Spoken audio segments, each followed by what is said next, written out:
What's up, guys? It's the Tech Chef here today, and I'm gonna show you another awesome video. Is your phone having seizures lately? Well, guess what? Mine is freaking too. So I'm gonna show you a quick life hack where you can fix it. And you know, like, let me say, Apple companies, they'll charge you $300-400 to fix this. Well, guess what? I can show you how to fix it for free in like 5 seconds. See, look at that. It's just garbage, okay? So watch this. You take your microwave. I prefer the Panasonic brand because it's in sonic waves to your phone and it'll like show like a vibration on it, okay? So, let me open this thing. Okay, and put your phone in here.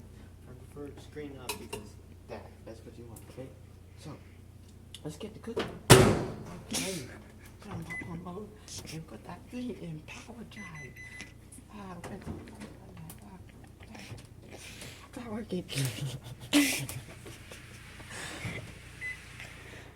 Okay, yeah, my assistant's gonna show me how to do this. Just let that thing cook. Okay, that's good.